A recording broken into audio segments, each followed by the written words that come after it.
percaya pada saat kita punya Tuhan yang luar biasa, yaitu Tuhan Yesus Kristus.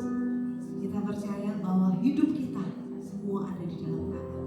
Sekalipun Bapak Ibu, ada yang gak punya masalah hari ini? Semuanya gak ada masalah. Luar biasa, tepuk tangan dong.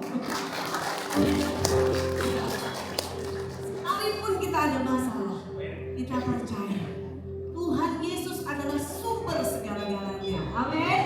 Nah, biar hari ini tanggalkan segala masalah saudara, dan pagi hari ini kita mau fokus datang kepada Tuhan. Amin. Kita mau memuji menyembah Tuhan. Biarkan hadirannya itu melawat saudara. Setuju ya? Setuju Bapak Ibu? Ya, mari kita siapkan hati kita. Mari arahkan pandanganmu kepada Tuhan. Sebab Dia yang bertahta di atas puji-pujian umatnya.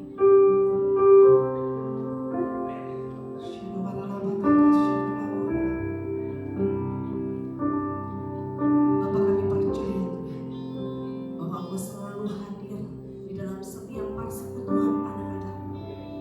Pagi hari ini Tuhan, kami percaya ada hadirat-Mu yang luar biasa di tempat ini, sehingga pada saat kami semua Tuhan memuji menyembah Tuhan, Tuhan lawakan-Mu itu pekat atas setiap kami, sehingga setiap kami Tuhan pagi hari ini boleh benar-benar menikmati hadirat-Mu. Terima kasih Tuhan, terima kasih Bapa. Kami mau terus perkatakan iman kami kepada-Mu, sekalipun kami menghadapi begitu banyak tantangan di dalam kehidupan kami. Tapi kami percaya, kami berjalan bukan dengan kuat gagah kami, tapi kami berjalan bersama-sama. Terima kasih Tuhan. Dan kami naikkan pujian dan syukur kami pagi hari ini, biar Engkau yang bertahta di atas puji-pujian kami. Di dalam nama Tuhan Yesus Kristus, mari sama-sama katakan lagi. Berikan sorak-sorak pujian Yesus Kristus. Silakan kita berdoa Tuhan Bapak Ibu.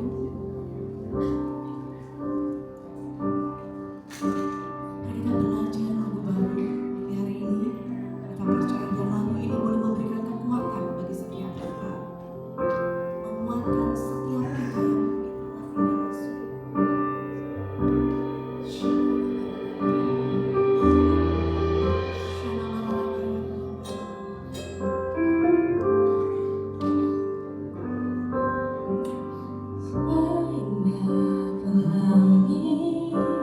Sehabis hujan, janji-Mu untuk masa depanku.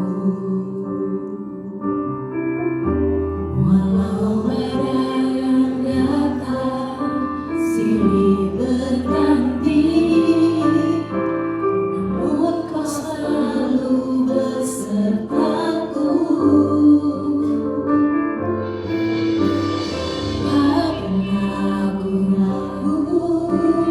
Kasih-Mu Tuhan, dengan harapan akan Kau kecewakan yang berharap padamu. Sebab Yesus Tuhan. Memberikan kita sorak-sorak lebih lagi buat Tuhan. Seindah pelangi, sehabis hujan, janji-Mu untuk masa depanku. Walau badai yang datang silih berganti, namun Kau selalu besertaku.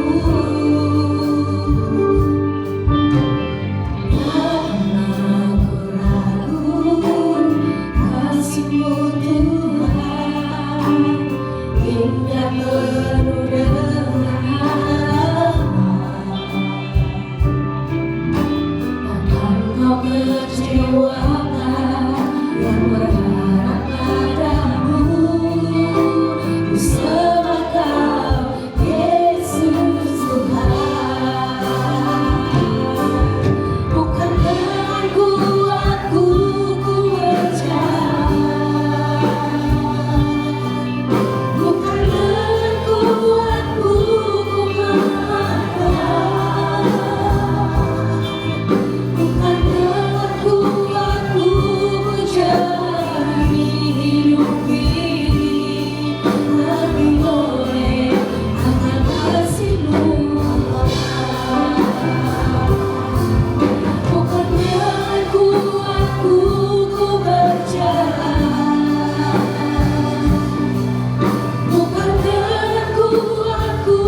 Selalu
masih ragu-ragu antara pengen sukacita apa enggak ya? Saudara, ayo.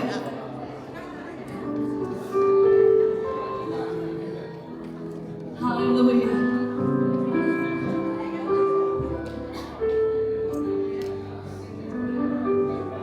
Luar biasa. Wow, ayo saudara berlomba-lomba kita memberkati satu dengan yang lain. Ya, kita percaya kalau kita semua bersuka cita di tempat ini, ada kegerakan Allah yang dahsyat. Sehingga waktu saudara mengalami masalah, pulang ke rumah masalahnya masih ada nggak? Masih. Tapi Tuhan kita pasti akan memberikan kemenangan. Saudara, saya ingat satu pesan yang diberikan oleh orang tua saya dulu waktu saya pertama kali bertobat.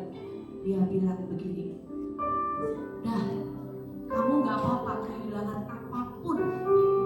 Apapun itu berarti kan luas ya saudara. Kehilangan apapun.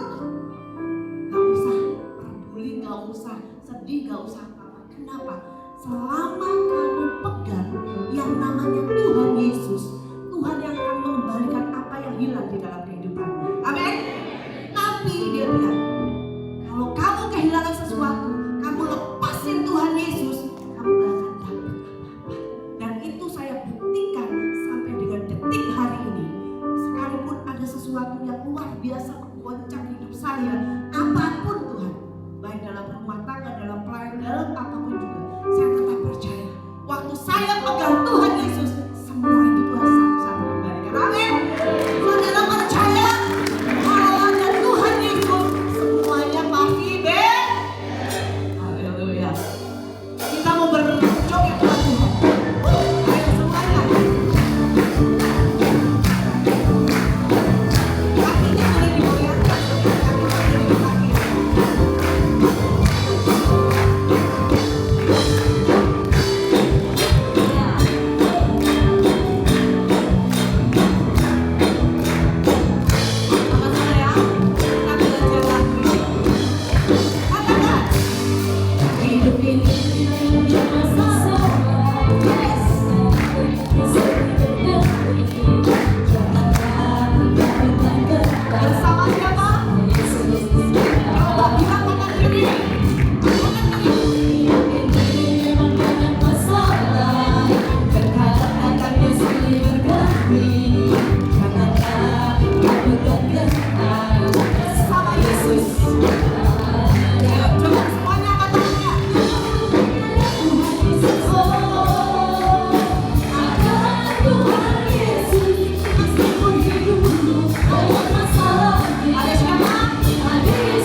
tengah-tengah kami, memberikan sukacita di dalam sejahtera kami.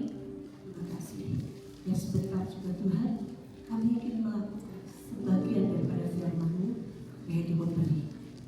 Tuhan mampukan kami memberi dengan sukacita yang di hati kami. Sebab kami percaya setiap apapun yang kami tabur untuk Tuhan tidak akan pernah kembali dengan sia-sia. Dalam nama Tuhan Yesus, haleluya. Bapak Ibu boleh berdiri dan juga memasukkan persembahan saudara. Yang belum memiliki amplop bisa mengambil di belakang kursi saudara.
Masihkah kita memerlukan Tuhan?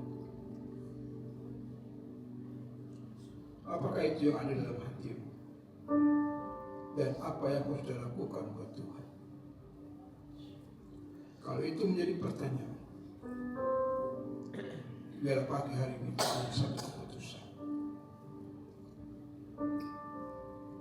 Aku mau mengikuti Engkau, Tuhan.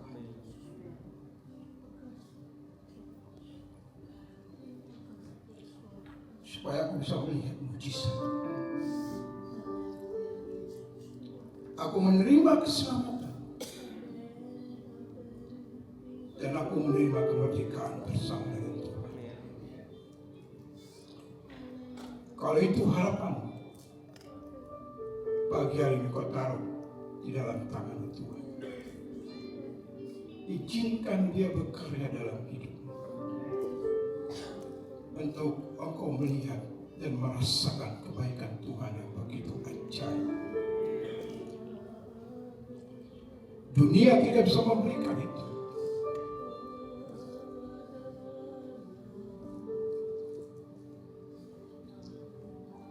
Bahkan orang terdekat sekalipun tidak dapat memberikan itu.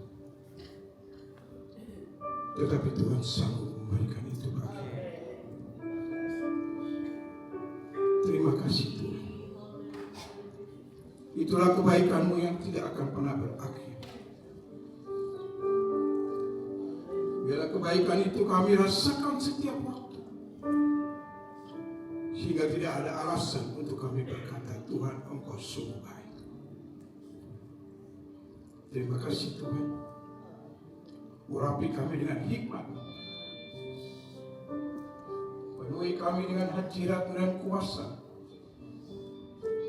Hingga kami mampu menangkap setiap firman sesuai dengan Kau kehendaki lewat pribadi lepas pribadi. Dan kami pulang, kami mendapatkan kekuatan yang baru, mendapatkan rencana-rencana yang baru dalam hidup kami. Terima kasih Tuhan. Kami mengucap syukur atas kebaikan sepanjang umur hidup kami. Di dalam nama Yesus Kristus. Mari sama-sama Bapak Ibu Saudara kita katakan amin. Silakan duduk Bapak Ibu Saudara.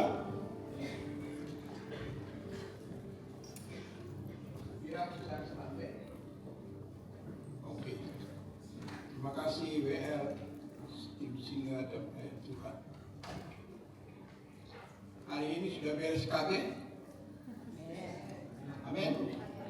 Oke, nanti kita lihat ya apa yang belum beres. Sudah pulang supaya beres KB. Ya. Ini agak panjang sedikit Bapak Ibu Saudara. Kenapa saya katakan agak panjang sedikit?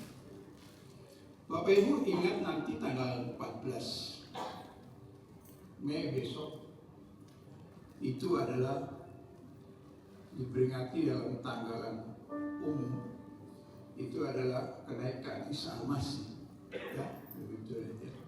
Kenaikan Tuhan Yesus Kristus. Dan ayat yang akan saya bahas ini berkaitan dengan apa yang nanti tanggal 14, supaya kita bisa mengerti benar apa tujuan Tuhan dalam hidup saudara dan saya. Apakah tujuan Tuhan dalam saudara itu hanya berbicara berkat? Lalu, apakah tujuan Tuhan dalam saudara hanya berbicara damai sejahtera? Lalu, sekalipun dua hal itu ditulis dengan tegas oleh firman Tuhan, tetapi di balik itu ada satu tujuan yang prioritas Tuhan mau sampaikan untuk Bapak Ibu Saudara semua, supaya hidup kita menjadi hidup yang berarti buat sesama dan Tuhan. Kalau saudara diberkati belum tentu saudara berarti untuk sesama. Kalau saudara damai sejahtera belum tentu damai sejahtera itu bisa mengimpactasi orang lain. Tetapi hari ini kita boleh mau mengerti tujuan Tuhan, supaya hidupmu berarti untuk sesama dan untuk Tuhan. Amin. Mari Bapak Ibu Saudara kita lihat di dalam Injil Markus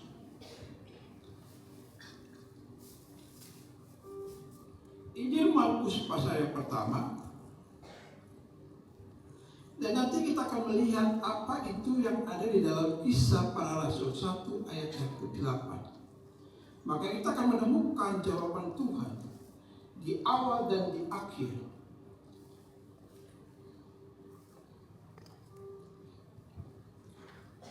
Markus pasal yang ke-1 ayat 16, 17 dan 18. Perikopnya sangat sederhana Bapak Ibu Saudara. Yesus memanggil murid-murid yang pertama. Sekarang saya tanya Bapak Ibu Saudara, kalau perikop ini dikembalikan kepada Bapak Ibu Saudara, apakah saudara benar-benar orang yang dipanggil Tuhan? Halo? Saya kembalikan perikop ini untuk saudara. Apakah saudara sudah yakin benar-benar bahwa saudara orang yang dipanggil Tuhan? Halo?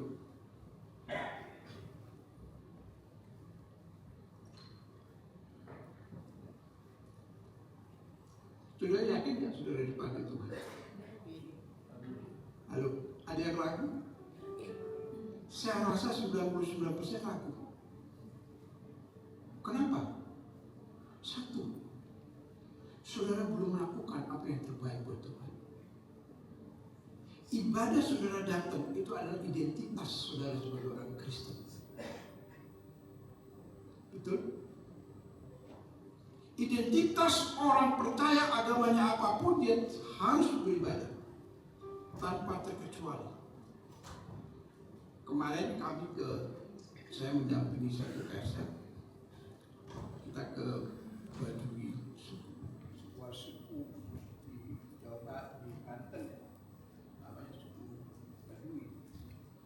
Kami masuk di Baduy tua. Dia bilang, Pak, sudah 5 bulan kami tidak dilayani, tidak mendapatkan dukungan atau kunjungan dari gereja. Saya tanya salah satu tokoh, karena ada 17 kakak di situ. Mereka satu area kakak. Jadi dia bilang, Pak, kami dulu di situ, Pak. Tempat kami di situ. Kami lebih dari 17 kakak. Sekarang tempat itu digusur, Pak. Dan sebagian sudah pergi, nggak tahu kemana. Tinggal kami yang 17 kakak. Saya tanya, apa keyakinan Bapak? Apakah status Bapak sebagai pemeluk agama A, agama B, agama C? Tidak ada, Pak. Dan dia keluarkan artikelnya yang ditunjukkan ke saya. Dari situ tertulis kepercayaan. Saya tanya, apa makna artinya? Kalau KTP saya jelas agama saya Kristen. Kalau Bapak apa? Kami nggak punya agama, Pak.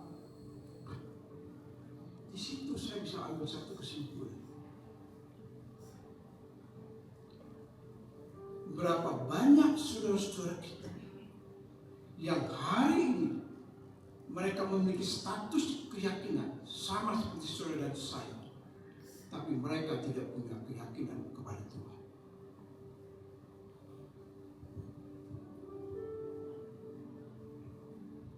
Bapak berdoa kepada siapa?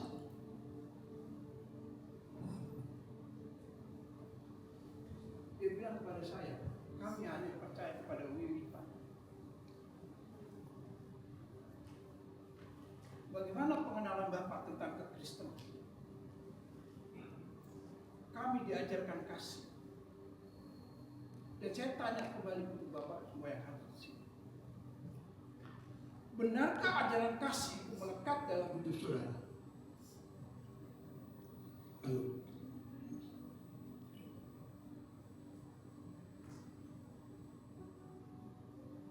Pertanyaan ini saya kembalikan dulu Bapak Ibu Saudara. Benarkah ajaran kasih itu melekat dalam hidup saudara? Yang setiap notabene saudara hari Minggu ada di gereja. Lalu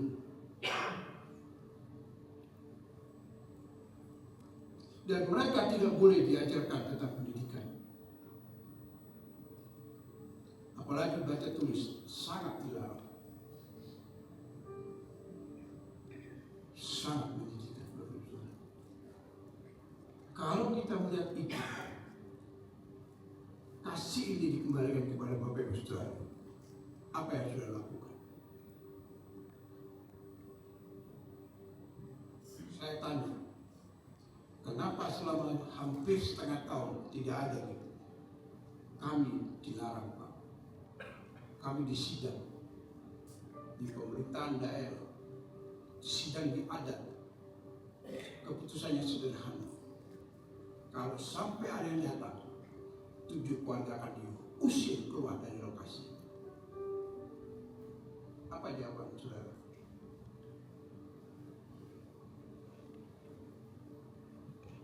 Halo.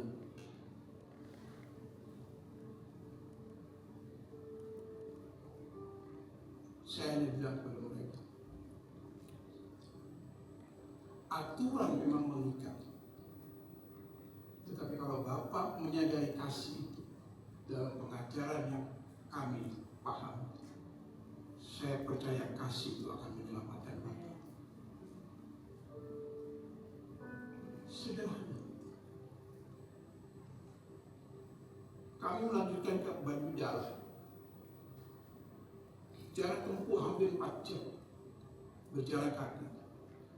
Sampai di tengah jalan kami tidak sampai karena medannya terlalu berat. Dan kami putuskan untuk kami kembali turun karena waktu sudah sore. Dan saya bertemu dengan ada foto yang saya pikir bisa ditampilkan. Sebelum saya bahas ini Bapak saya, supaya kita paham benar. Ini Baduy luar. Ini yang 17 kakak. Ini rumah mereka. Mereka satu kampung. Tadinya itu ada 25 kakak. Tapi tanah itu sebagian digusur. Karena mereka didapati menerima kunjungan dari beberapa gereja. Mereka digusur. Jadi tinggal ini. Ada lagi satu foto. Anak dalam. Saya tanya, usiamu berapa? 9 tahun. Kamu sekolah di mana? Kami tidak boleh sekolah, Pak. Kami dilarang.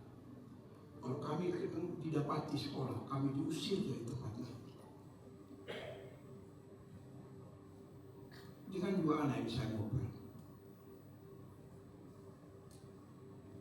Di situ saya bisa mengambil satu kesimpulan. Apakah berita Injil bisa tembus sampai ke berat-berat sana? Hanya yang memiliki kasih.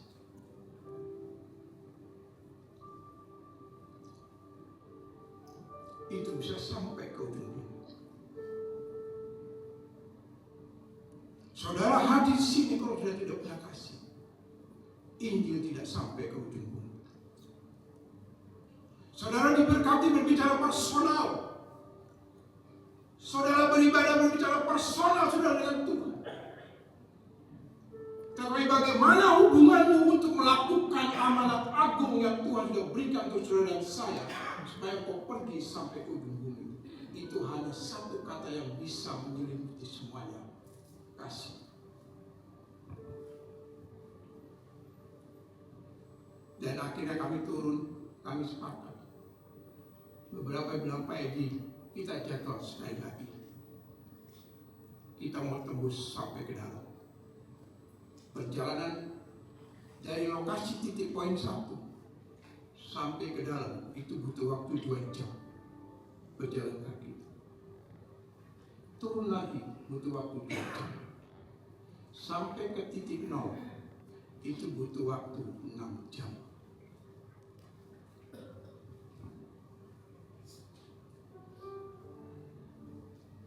Hari ini Tuhan sedang berbicara. Apakah saudara orang yang dipanggil Tuhan? Halo. Saya dulu mau pergi sama istri saya bersama staf dari BPD Banten. Mereka pakai bus, saya bawa mobil. Jadi bilang, Pak Edi tinggal mobil di sini, naik bus bersama dengan kami. Saya bilang, saya harus kembali cepat. Saya harus bawa mobil sendiri. Akhirnya beberapa staf pejabat itu ikut di mobil saya, ada 2 sama istri saya, jadi kami berempat jalan. Di kilometer 51 mobil saya berhenti, mesinnya overhead, berhenti. Dan saya telepon rombongannya di depan, tolong keluar tol, berhenti, karena ini 3 orang ibu akan saya oper dengan mobil lain untuk menyusul ke sana. Overhead mobil saya berhenti. Tetapi yang kedua ini, masalah timbul lagi.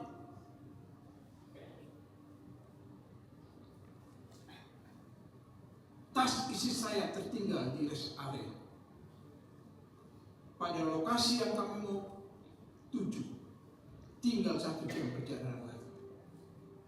Akhirnya saya sama istri berputar balik. Kami ambil tuh tas.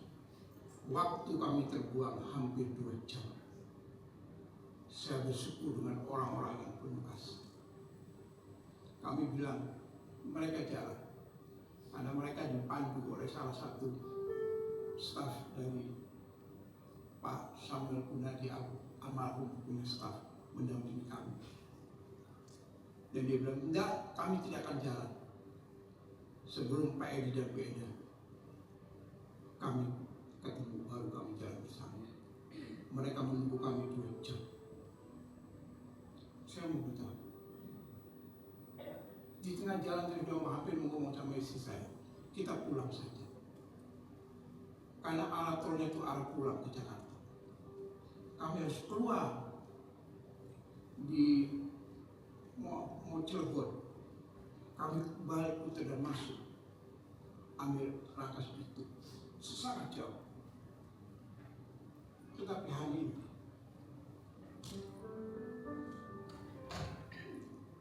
pertanyaan ini jatuh pada saya.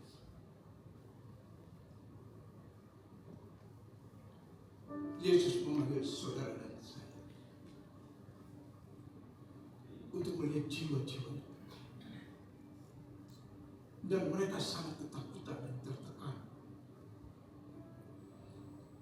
Seandainya 17 kakak itu mereka diusir, siapa yang bertanggung jawab? Kalau kita berbicara berita Injil, apakah saudara ada di tempat itu setiap waktu? Di situ tantangan buat saya melihat kondisi seperti itu. Tetapi saya perlu Tuhan. Amin.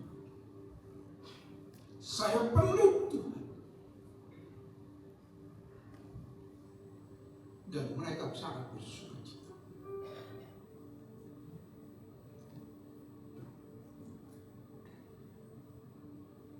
Hari ini pertanyaan itu kembali ke saudara. Benar saudara dipanggil Tuhan?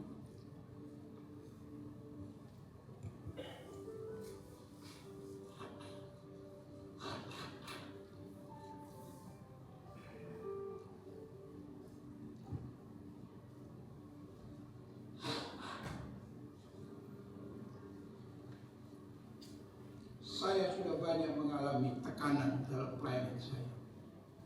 Saya diusir, saya dicaci maki, bahkan saya mau dipukul. Buat saya sesuatu hal yang luar biasa.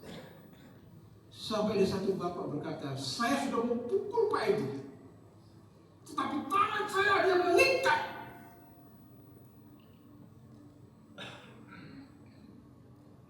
Sehingga tangan dia tidak kuat untuk menarik ikatan itu. Tetapi bagi saya tidak ada alasan untuk terus memberitakan kabar baik. Kalau saya diselamatkan, orang lain pun harus diselamatkan. Mari kita baca firman Tuhan ini. Markus pasal 1 ayat 16, 17, 18. Ketika Yesus sedang berjalan menyusuri danau Galilea, ia melihat Simon dan Andreas, saudara Simon. Mereka sedang menebarkan jala di danau, sebab mereka penjala ikan. Catat baik-baik. Mereka punya status pada masa itu adalah penjala ikan. Status saudara hari ini apa di hadapan Tuhan? Yesus berkata kepada mereka, mari ikutlah aku dan kamu akan kujadikan apa? Penjala manusia. Ayat 18. Lalu mereka segera meninggalkan jalannya dan mengikuti dia. Yesus sudah memanggil Simon dan Andreas untuk melakukan tujuan Tuhan. Bukan lagi profesi sebagai penjala ikan, tetapi harus menjadi penjala manusia. Berapa banyak saudara sekarang terbelenggu karena profesimu. Aku tidak bisa melihat lagi orang di sekitarmu, dan kau tidak lagi melihat jangkau jiwa-jiwa yang membutuhkan pertolongan Tuhan. Aku terkungkung dengan profesi. Hari ini Yesus yang bertanya, maukah engkau mengikuti dia? Belum.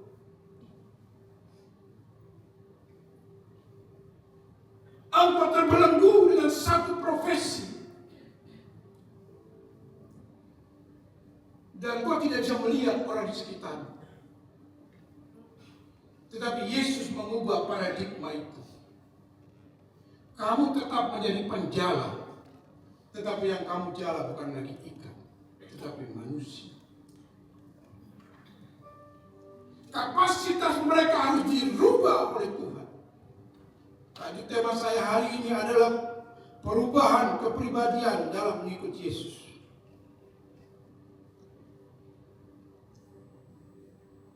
Ingat, Yesus memanggil murid-murid itu bukan untuk sekedar sebagai pengikut Tuhan.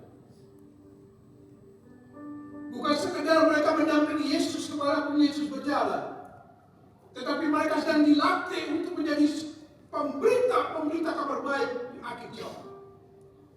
Saudara dan saya bukan lagi sebagai pengikut Kristus, sebagai seorang yang hanya datang, tetapi aku harus berfungsi sebagai orang yang memberitakan kabar baik bagi semua orang. Itu tujuan Tuhan bagi murid-muridnya. Apa tujuan saudara sekarang sebagai anak Tuhan?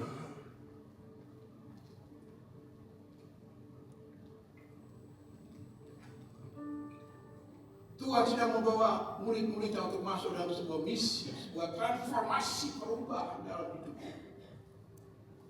Saudara harus ditransformasi. Kekristenan tidak cukup hanya saudara beribadah, tetapi saudara harus dirubah, ditransformasi, supaya mengerti tujuan Tuhan. Tuhan itu sangat concern dengan apa yang dikatakan keselamatan. Sebelum dia naik, ini kita akan memperingati tanggal 14. Apa pesan Yesus yang paling utama?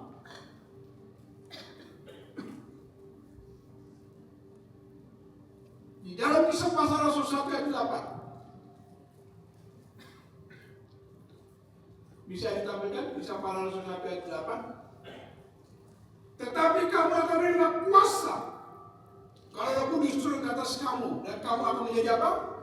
Saksiku di mana?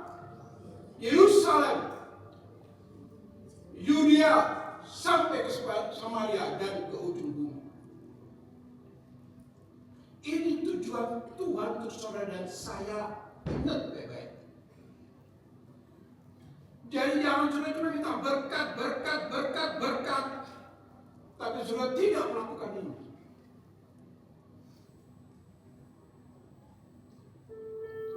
ingat ya Bapak Ibu saya, ini saya masuk pendahuluan.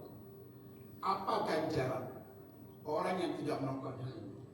Matius pasal 25. Saya coba kembali ke Matius pasal 25.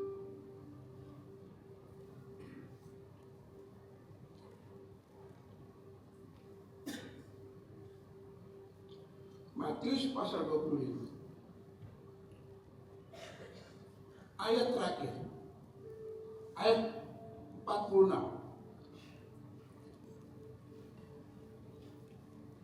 Nah, Bapak Ibu ingat bacaan ya. Itu dulu apa yang dikatakan di dalam Matius pasal 28, apa yang dikatakan dalam Kisah Para Rasul 1, saudara baca ya, supaya saudara jadi orang Kristen benar-benar sudah sadar bahwa saya memang orang yang dipanggil Tuhan.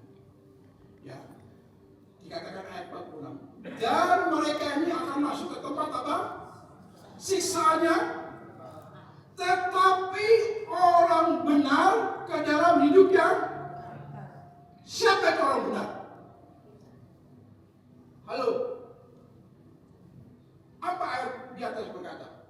Ketika aku lapar, ketika aku sakit, ketika aku telanjang, ketika aku orang asing, ketika aku dalam penjara, engkau tidak melakukan bagiku. Amin. Jadi katakan siapa itu Tuhan? Salah satu di antara mereka yang tidak melakukan itu, engkau tidak melakukan untuk aku. Ini yang dikatakan. Apa dikatakan? Dan mereka ini akan masuk ke tempat orang benar siapa? Ketika aku sakit, engkau mengunjungi aku. Ketika aku lapar, engkau memberi aku makan. Ketika aku orang asing, engkau memberi aku tumpangan. Ketika aku telanjang, engkau memberi aku pakaian. Kapan Tuhan kami lakukan itu? Ketika engkau melakukan dari salah satu orang yang paling hina ini, engkau sudah melakukan untuk aku. Dan inilah yang akan memperoleh hidup yang kekal. Saudara pilih mana? Halo, mau masuk siksaan atau hidup kekal? Halo, saya tanya ini ada orang nggak sih? Yang mau masuk siksaan siapa? Yang mau masuk hidup kekal siapa? Halo, hidup kekal. Bagaimana aku bisa melakukan itu? Apa kata firman Tuhan? Pergi. Kalau saudara terkungkung, saudara tidak akan bisa melihat itu. Tetapi waktu engkau pergi, engkau bisa melihat itu. Siapa itu yang telanjang? Siapa itu yang lapar? Siapa itu yang sedang sakit? Siapa itu yang orang asing? Dan kau lakukan itu, kau akan memperoleh hidup yang kekal. Amin. Enak gak ikut Tuhan? Enak. Sekarang sudah murid-murid dipanggil untuk memperoleh hidup yang kekal. Saudara dan saya dipanggil untuk memperoleh hidup yang kekal. Saya tidak mau saya nanti dalam kehidupan siksaan. Kenapa? Karena Allah sendiri yang berbicara. Dan dia harus menggenapi janji itu. Tetapi kalau saudara melakukan itu, kau akan memperoleh hidup yang kekal. Amin. Setuju? Ini akan menilai kemuliaan Tuhan. Amin.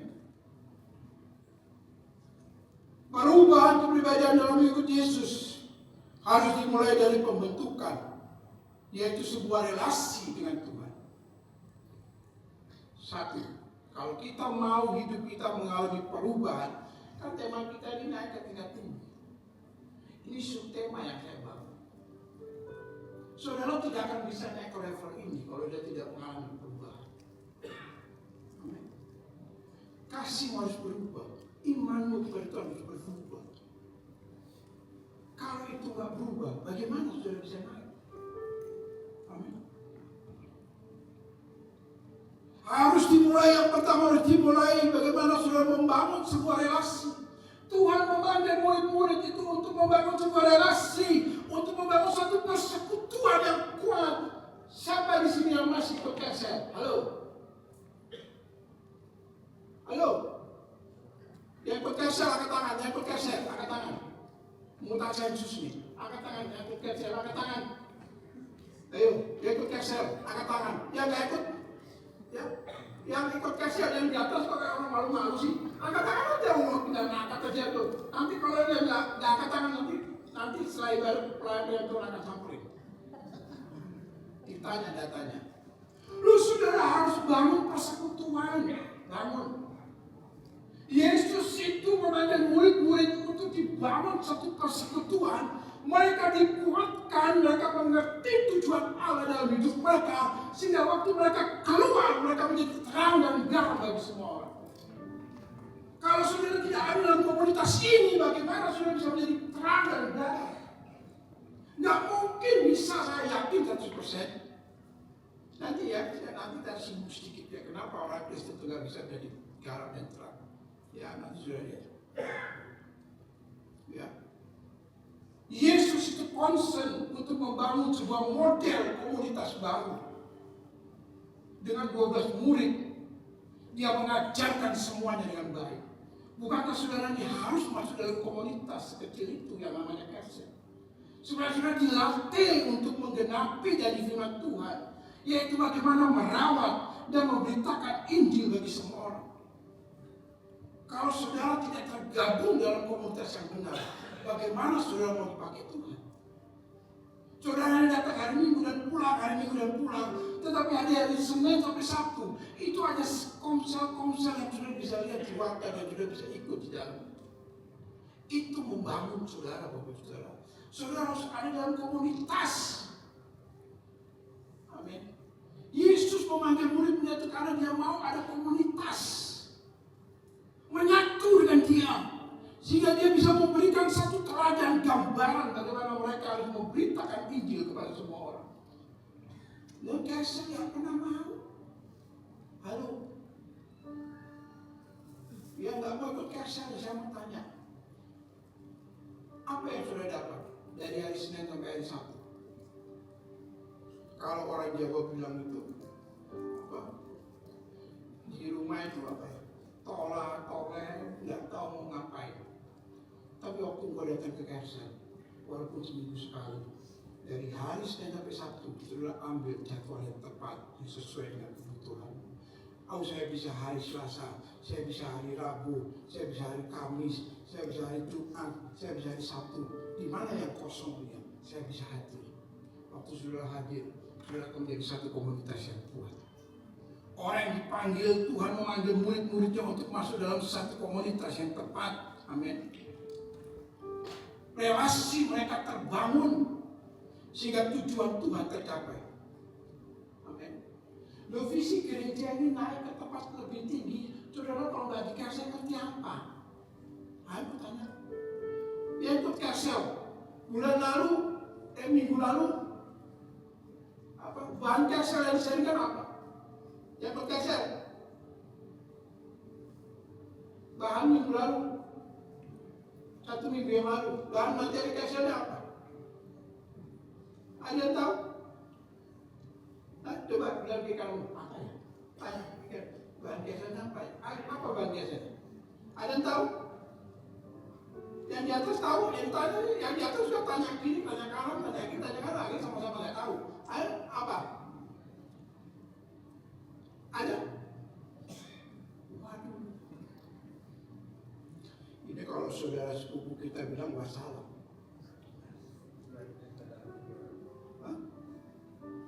Matius 22 ayat 37. Itu bagian satu. Bisa ditampilkan Matius 22 ayat 37.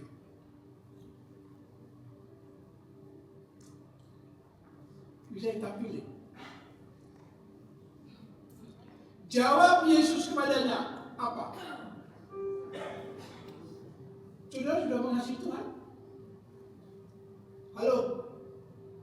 Kasih Tuhan Allahmu dengan apa? bukan dengan harta. Ingat ya, pribadi saudara bawa buat Tuhan. Kalau saudara mengasihi Tuhan, hidupmu harus melekat. Karena itu Tuhan mengajarkan satu komunitas kepada murid-murid. Ayo ikut aku, supaya kamu ada dalam satu komunitas yang kuat, supaya Injil bisa sampai ke ujung bumi. Amin. Perubahan yang kedua, perubahan kepribadian dalam mengikuti Yesus yang kedua, harus ada perubahan karakter. Mereka ini karakternya keras, penjala ikan itu keras. Mereka bekerja ditanya sama Tuhan. Waktu Yesus berjumpa dengan mereka, Yesus dan tanya mereka, kepada mereka, sudah semalaman kami tidak mendapatkan ikan. Mereka bekerja keras. Status mereka sebagai penjala ikan membentuk mereka memiliki satu karakter yang keras. Dengan karakter itu Tuhan pakai mereka untuk merubah, atau dengan kata lain mentransformasi mereka, sehingga mereka menjadi penjala manusia tangguh. Orang yang menjadi penjala manusia harus kuat di dalam Tuhan. Jangan mau kersel, aduh males nih hujan, aduh kersel nih males. Jangan bagi saudara, saya bertanya, yang tukang kersel, tukang males apa? Yang jamnya kersel terus males, ada? Saya yakin di sini nggak ada.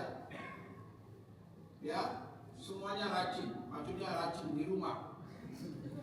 Ya, bukan rajin di kersel, tapi rajin di rumah. Ya, sudah rubah. Ya, harus ada perubahan karakter. Dikatakan kamu akan kujadikan, ini sebuah transformasi perubahan. Karakter mereka mau dirubah. Saudara pun sebagai orang Kristen karakter harus dirubah. Amin. Dalam Filipi 2 dikatakan dia telah mengosongkan dirinya, dia mengambil rupa sebagai seorang hamba. Ini dia mentransformasi hidupnya total untuk saudara dan saya. Tetapi waktu transformasi terjadi, apakah saudara bisa lakukan untuk Tuhan? Oh, tanda tanya besar. Ya, gereja aja cancel aja kalau udah gerimis. Apa yang timbul dalam hati saudara? Ayo, jujur aja jujur. Sudah rapi, udah duduk tiba-tiba kutuk. Ya, hujan. Ya, gerimis. Apa jawabmu? Pak, maaf ya, hujan pada gerimis. Betul? Apa yang mau Tuhan ubah dalam hidup saudara? Gereja memfasilitasi semua ini untuk saudara berubah. Tetapi apa bisa saudara berubah kalau saudara punya karakter seperti itu?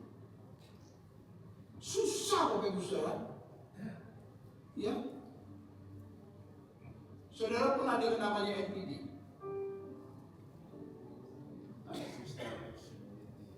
Ada saudara dengar NPD? Ada ya? Saya mau tanya, apa itu NPD? Itu kan ilmu dalam psikolog, psikiater punya ilmu. Saya mau tanya, yang para akademisi di sini, apakah NPD ada dalam gereja?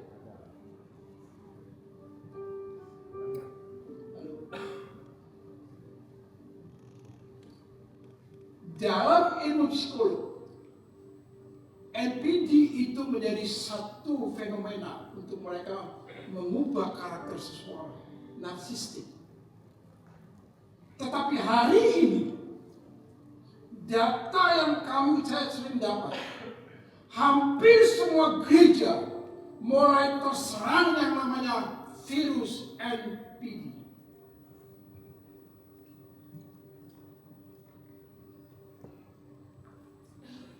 Sedih kan?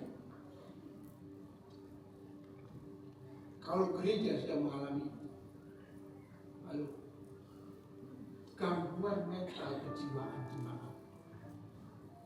Males, ini mental ini. malas beribadah, mentalnya terganggu nggak? Terganggu. Ini gejala ini banyak ini di gereja. Mau kerja malas, berdoa malas, baca firman malas. Ini ciri NPD. Lebih mementingkan diri daripada hal yang positif. Nasi, 2 Timotius 3. 2 Timotius 3 ayat 1-5. Saya tahu ini. Ini orang narsistik ya. Bapak Ibu lihat baik-baik. Ya, itu tulisannya kecil karena ayatnya terlalu banyak. Nih, ya. Ketahuilah bahwa pada hari-hari terakhir akan datang masa yang manusia akan menyintai dirinya sendiri. Ini gejala NPD enggak? Saya tanya. Terus, belum mana? Hilang ya? Terus, menjadi apa? Pilih mana? Cari uang atau cari Tuhan? Ini kalau ada ini NPD. Gejala ini. Mau cancel on, tak dulu deh. Ini ada cuan itu. Nah ini nih gejala ini. Terus mereka akan apa? Banyak nggak orang di dalam gereja omong kosong? Hah? Saya mau tanya, orang yang dalam gereja, tapi bukan gereja Kunir ya, gereja lain. Banyak nggak? Banyak. Itu orang di gereja lain NPD, saudara enggak? Loh, mana lagi? Menyembuhkan diri. Ya. Saudara tahu lagu dunia itu? Lagu grup apa itu namanya itu? Peter Pan. Buka dulu topengmu dan kulihat wajahmu. Ayo. Banyak gak di gereja model begini? Di gereja enggak, Kunir enggak ada. Bilang Kunir orang-orang. Orang-orang sing ngaku. Mereka akan menjadi apa? Ini gejala NPD enggak? Terus mereka akan apa? Berontak dengan orang tua. Siapa di sini mantu perempuan berantem sama mertua perempuan? Ada? Yang paling sering konflik itu perempuan dan perempuan. Apa? Anak laki punya istri. Ini contoh saya sama ini. Yang paling suka konflik sama masalah itu siapa?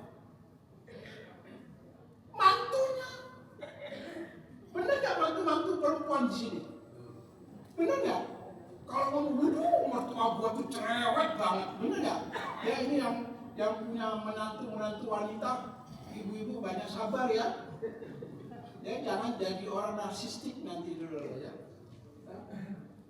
Dan tidak tahu terima kasih, tidak mempedulikan.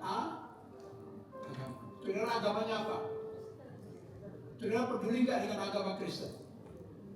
Halo, saya tanya, peduli nggak? Serius, peduli? Kalau saudara peduli dengan agama Kristen, saudara harus pergi beritakan kabar keselamatan bagi semua orang. Beri tepuk tangan buat Tuhan. Itu namanya saudara peduli dengan agama. Sehingga Roma pasal 12 ayat 2 berkata, janganlah kamu menjadi serupa dengan dunia ini. Dunia sudah terjangkit, karakter kita sudah terjangkit dengan penyakit NPD. Kenapa saya bilang begini? Saya dikasih data oleh sebuah gereja besar di Surabaya. Pertama dia kirim WA. Dia bilang sama saya sederhana. Pak, tolong dijawab pertanyaan saya. Apakah NPD ada di dalam gereja?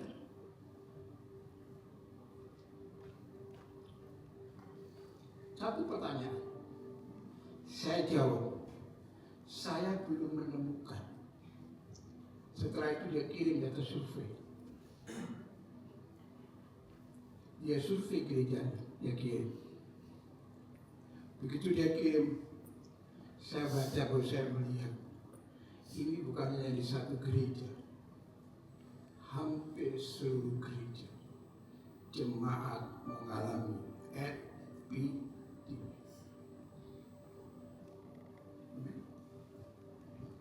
Dia tidak peduli dengan orang. Dia tidak peduli dengan status agamanya. Dia hanya peduli dengan aku, dan aku. Bahaya ini jangan sampai ada dalam gereja.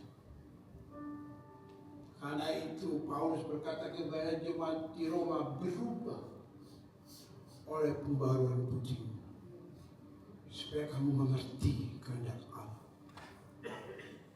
Paulus menulis kepada Timotius supaya Timotius waspada dengan virus ini. Dan itu sudah menjangkiti hampir semua gereja. Data survei membuktikan. Bukan hanya pelayan, tapi seluruh jemaat mengalami. Kenapa dia berkata demikian? Dan dia beri kesimpulan. NPD tumbuh subur di gereja. Karena apa? Personality kita perlu pengakuan dan gereja tempatnya itu. Amin. Saya ambil contoh. Saya sebagai pelayan Tuhan di sini. Ini satu pengakuan. Dan pengakuan ini kalau saya tidak bisa kendalikan sesuai dengan maunya Tuhan, saya akan bisa menjadi seperti NPD. Kesombongan, iri hati, kebencian, tidak suka melihat orang berbuat baik, tidak mau dikoreksi, tidak mau dituntun, tidak mau itu NPD ini subur. Dan kalau ini terjadi, bagaimana saudara bisa memahami kalau saudara dipanggil Tuhan untuk mentransformasi seluruh karakter hidupmu? Gereja tempatnya untuk mengubah saudara. Amin. NPD itu hanya melihat diri sendiri. Dia tidak peduli orang sekitar. Betul? Ini saya ambil contoh. Ya, saya ambil contoh simpel. Ibu-ibu pernah nggak ngantar anak sekolah ngobrol sama teman di sekolah? Ibu-ibu sama ibu. Pernah? Pernah ya? Ngobrol sama ibu. Ibu A sama ibu B cerita. Oh, anak saya itu tadi rapotan nilainya bagus. Terus ibu B bilang, iya saya juga bagus. Tiba-tiba datang seorang ibu. Ibu C. Dia dengar dari jauh. Tiba-tiba dia datang. Oh, anak gua lebih hebat. Ini NPD. Merasa paling hebat. Amin. Yesus memandang murid-muridnya untuk mereka dididik bukan menjadi hebat, tetapi menjadi mengerti tujuan Allah dalam hidup mereka. Amin. Oh, ini NPD ini jadi hari-hari ini saya itu nggak mudah, tapi setelah saya dapat itu baru saya mengerti.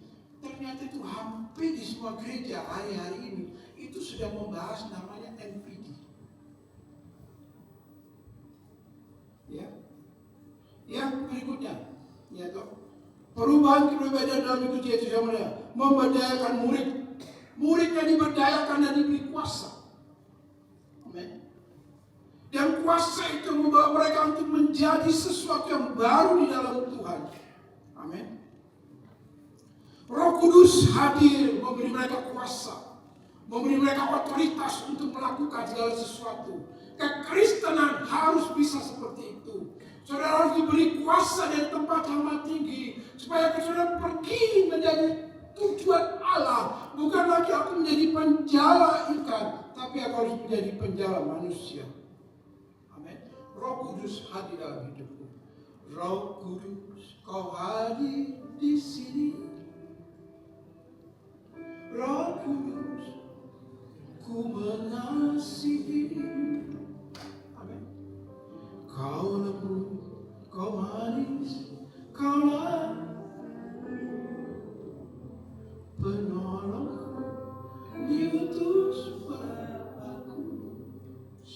tidak bisa menginjil, Roh Kudus bisa membuat saudara jadi penginjil.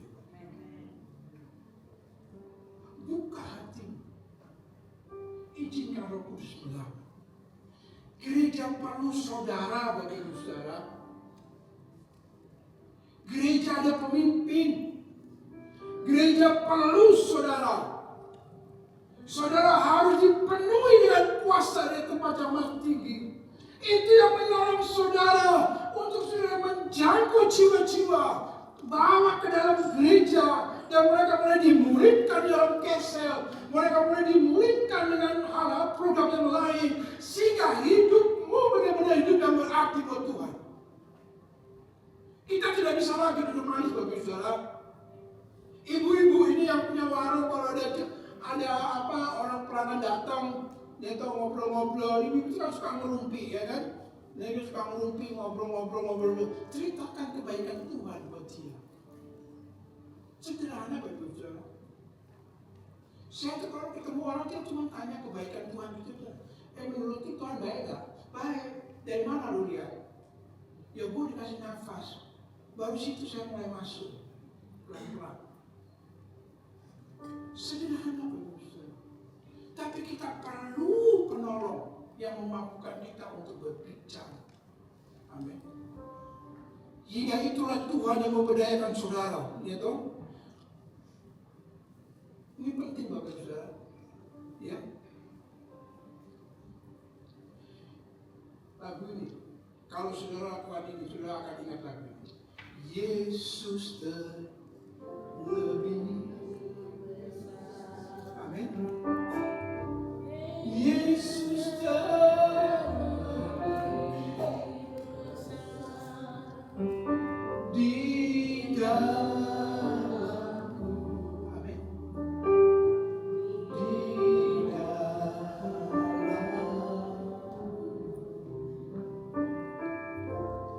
Yesus terlebih besar. Amin. Yesus terlebih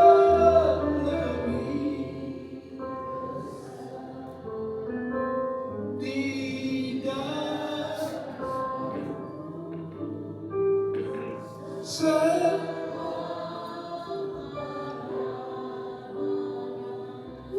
beri kemuliaan buat Tuhan. Dia terlebih besar, maka gereja akan melihat perawatan Tuhan yang dahsyat. Amin. Dimulai dari saudara dan saya. Ya. Kita harus merubah seluruh aspek karakter kita. Ya, jangan sampai kita menjadi karakter yang terjangkit. Gereja-gereja hari-hari ini sedang membahas yang namanya NPD. Tapi saya percaya gereja Tuhan GBI Kunir, kalaupun ada, aku mau dirubah oleh Tuhan. Saya pun punya NPD. Setiap manusia punya. Tapi saya mau dirubah oleh Tuhan. Amin. Saya punya ego, punya. Dan butuh waktu bertahun-tahun untuk saya dirubah oleh Tuhan. Kalau itu masih berakar, saya belum berubah. Saudara dan saya kita harus berubah. Karena setiap manusia punya gejala itu yang ada di dalam Timotius itu. Tetapi kita mau diubahkan oleh Tuhan. Amin. Paulus berkata, celakalah aku jika aku tidak memberitakan Injil. Karena ini menjadi pedoman untuk saudara dan saya. Supaya aku tidak mendapatkan hukuman dari Tuhan. Aku harus melakukan, menuntaskan amanat aku. Ya, kalau saudara mulai tingkat yang tinggi, jangan lupa, saudara harus menjadi orang-orang yang membawa kabar baik bagi semua orang. Amin. Yang keempat, ya, perubahan kepribadian dalam hidup Yesus yaitu apa? Untuk melanjutkan rencana Allah, yaitu keselamatan. Saudara harus sampaikan berita ini, keselamatan. Ya, tetangga saudara yang sakit. Saya paling suka kalau ada tetangga yang sakit, Bapak Saudara. Karena apa? Orang sakit itu pasti mau didoakan. Saya pernah mendoakan satu anak salah satu ustaz di Jakarta Selatan. Waktu itu di Fatmawati. Saya masuk, anak kelas 3 SMA, badannya kurus, ngobrol sama ibunya. Ibunya bilang, Pak, anak saya ini sudah masuk 4 rumah sakit. Dan yang terakhir Fatmawati, karena biaya kami sudah habis. Kok bisa habis? Iya. Pertama kami masukkan dia di rumah sakit yang mewah di Menteng. Sembuh, kambuh lagi, kami bawa ke sana. Dana kami tidak cukup, kami keluarin, masukin ke rumah sakit Pertamina. Uang kami habis, kami pindahkan lagi di bawah levelnya Pertamina. Habis lagi uang kami, dan terakhir kami masuk ke Fatmawati. Saya cuma bilang sama ibunya satu, Ibu, mau nggak anak itu sembuh? Mau lah Pak. Kalau ibu mau, izinkan saya untuk berdoa. Mau Pak, mau. Tunggu bapaknya datang. Bapaknya datang, oke. Pak, sore kami ya. Dia datang. Saya lagi jalan, kami pergi. Istrinya bilang,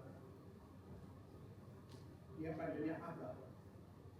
Abah, bahasa Arab. Dia panggilnya Abah. Ya, dia panggilnya Abah. Abah, ini ada yang mau doain. Wih, enggak apa-apa. Oke, silakan Pak, doain. Saya bilang, saya mendoakan dengan cara Kristen. Enggak apa-apa. Saya sebut nama siapa? Yesus Kristus. Dan besoknya saya tanya, teman Batia sudah almarhum. Saya tanya waktu dia keluar. Waktu orang di depanmu, karena dia kelas ekonomi. Waktu orang di depanmu, habis saya doakan. Bagaimana ceritanya? Besok dia pulang Pak, ususnya udah dipotong. Sekalipun dia belum ambil keputusan, tapi nama Yesus tetap ada. Dan satu waktu dia akan cerita kepada anak itu, kamu sembuh karena ada orang yang berdoa, orang Kristen. Dan dia akan melihat Kristen itu sebagai jalan hidupnya untuk dia menerima keselamatan.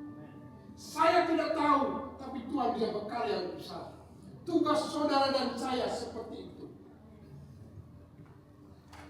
Tetapi apakah saudara bisa lakukan itu?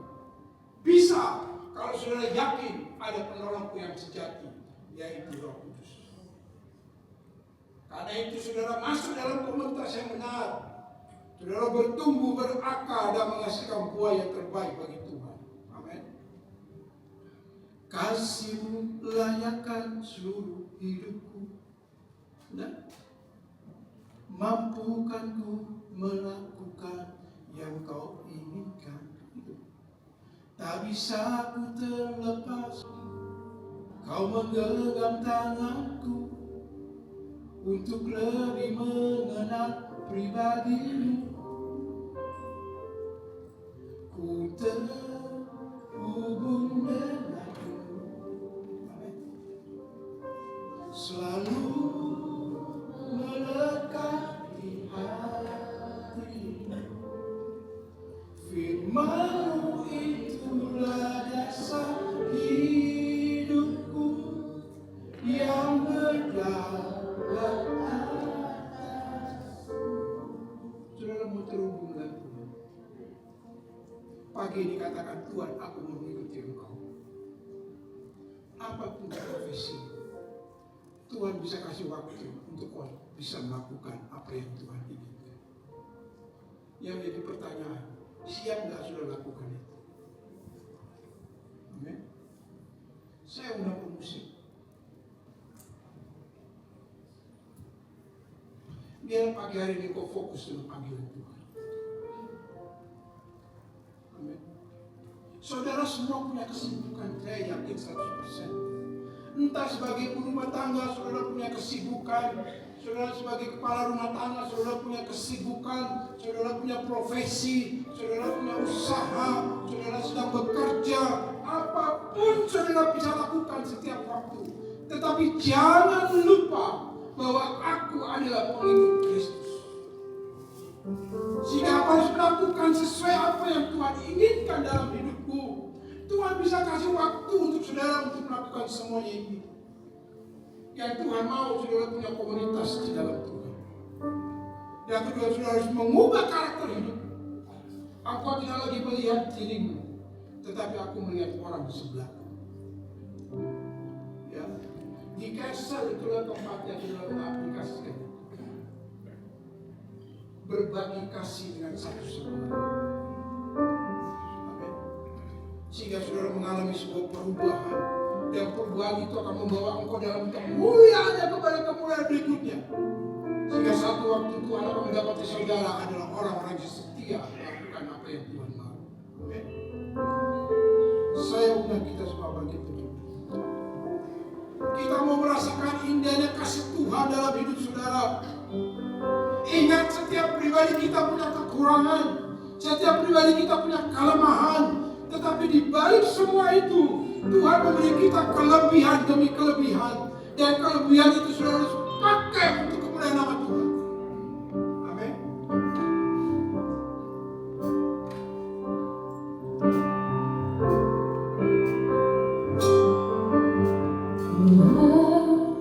Sungguh ku bersyukur. Amin.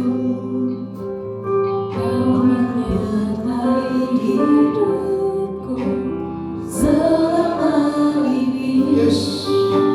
Bapa, ku berterima kasih untuk kasih setiamu yang tak pernah berakhir. Aku ada hari ini karena Tuhan baik dan baik bagiku. Dia amat baik bagi saudara dan saya. Semua yang kuat Yes. bersamamu ku lewati. Indahnya kasih Tuhan sampai pagi. Sehari hujan. Berapa besar bagi saudara kau hadir pagi hari ini. Kalau kau merasakan indahnya kasih Tuhan dalam hidupmu, ingat, Tuhan tidak pernah meninggalkan saudara. Seberat apapun saudara lakukan yang tidak berkenan kepada Tuhan, Tuhan tetap setia menemani saudara. Itulah indahnya kasih Tuhan dalam hidupmu. Kalau hari ini kau merasakan kasih itu, apa yang kau sudah berikan buat Tuhan? Tuhan hanya punya satu keinginan: beritakan Injil sampai ke ujung bumi. Biarlah itu menjadi momentum buat kita semua, indikator dalam hidup kita bahwa aku sudah melakukan itu. Tuhan, pulang dari tempat ini, mungkin ada tetanggamu, ada saudaramu yang membutuhkan pertolongan. Engkau hanya bisa berdoa. Ingat, doa orang benar punya kuasa yang dahsyat. Itulah indahnya bersama dengan Tuhan. Dia tahu memberi yang terbaik dalam hidupmu. Engkau punya kelemahan, engkau punya kekurangan, tetapi di tangan Tuhan engkau akan menjadi orang yang hebat. Orang yang mengerti akan tujuan Tuhan akan diberkati oleh Tuhan dengan luar biasa. Terima kasih. Sungguh ku bersyukur. Kau menyertai hidupku selama ini. Bapa, ku berterima kasih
pagi hari yang indah ini ya Bapa, di mana Engkau telah memberikan kami kesempatan untuk datang ke tempat ini, untuk beribadah kepadamu ya Tuhan, untuk memuji dan membesarkan nama-Mu ya Tuhan, terutama mendengarkan firman-Mu ya Tuhan.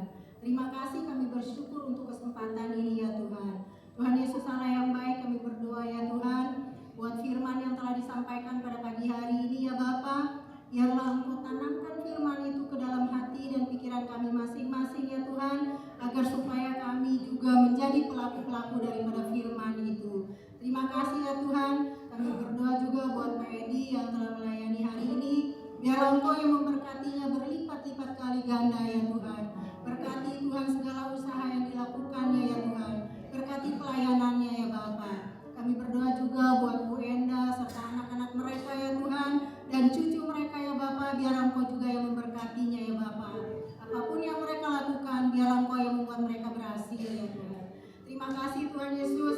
Kami berdoa juga ya Tuhan buat pemimpin di gereja kami ini ya Bapa, Pastor Iwan dan Pastor Florin Tuhan, serta anak mereka ya Tuhan dalam. Biar Engkau juga yang memberkati mereka ya Tuhan. Berkati dalam pelayanan mereka ya Tuhan. Biarlah semakin hari ya Tuhan, semakin Engkau pakai ya Bapa di gereja kami ini untuk kemuliaan dan kebesaran nama-Mu ya Bapa. Terima kasih Tuhan Yesus, juga kami berdoa ya Tuhan buat pelayan-pelayan-Mu yang telah melayani Engkau pada hari ini ya Tuhan. Apapun pelayanan mereka ya Bapa, biarlah Engkau yang memberkati mereka ya Tuhan. Berkati Tuhan segala usaha yang mereka lakukan, berkati juga Tuhan pekerjaan mereka ya Tuhan. Biarlah Engkau yang memberkati mereka ya Tuhan. Apapun yang mereka lakukan, biarlah Engkau yang membuat mereka semua berhasil ya Bapa. Terima kasih Tuhan Yesus. Kami berdoa juga buat jemaat-jemaat-Mu ya Bapa yang telah hadir pada hari ini ya Tuhan. Biarlah Engkau juga yang memberkati mereka ya Tuhan. Kalau ada di antara mereka yang saat ini mungkin sedang sakit ya Bapa, biarlah oleh bilur-bilur darah-Mu yang kudus, Engkau sembuhkan mereka di dalam nama Tuhan Yesus Kristus. Terima kasih ya Tuhan. Kalau ada di antara mereka yang beban berat Tuhan, biarlah Engkau angkat beban mereka ya Tuhan. Kalau di antara juga mereka yang mungkin sedang membutuhkan finance Tuhan, biarlah Engkau yang membukakan jalan bagi mereka. Kalau di antara mereka yang ada yang belum mempunyai pekerjaan ya Bapa, biarlah Engkau yang membukakan jalan bagi mereka ya Tuhan. Terima kasih ya Tuhan Yesus, terima kasih. Kami berdoa juga buat jemaat-jemaat-Mu yang belum hadir pada hari ini ya Bapa. Kami yakin dan percaya ya Tuhan, Engkau juga akan menghadirkan mereka pada minggu yang akan datang ya Tuhan. Terima kasih ya Tuhan Yesus. Kami berdoa juga ya Tuhan buat tetangga kami kiri kanan muka belakang. Biar Engkau juga yang memberkati mereka ya Tuhan. Biarlah dengan keberadaan gereja di tempat ini ya Tuhan, banyak jiwa-jiwa di sekitar gereja kami ini dimenangkan untuk kemuliaan dan kebesaran nama-Mu ya Bapa. Terima kasih ya Tuhan Yesus. Juga kami berdoa buat persembahan yang telah diberikan pada hari ini. Biar Engkau yang memberkatinya ya Tuhan. Tangan-tangan yang sudah memberi maupun yang belum memberi, biar Engkau yang memberkati mereka ya Bapa. Tuhan Yesus, kami tak lupa juga berdoa untuk bangsa dan negara kami Indonesia ini, baik itu daratannya, lautannya, udaranya, ekonominya, politiknya ya Tuhan, terutama keamanan di negeri kami Indonesia ini Bapa. Biar Engkau yang memberkatinya ya Tuhan.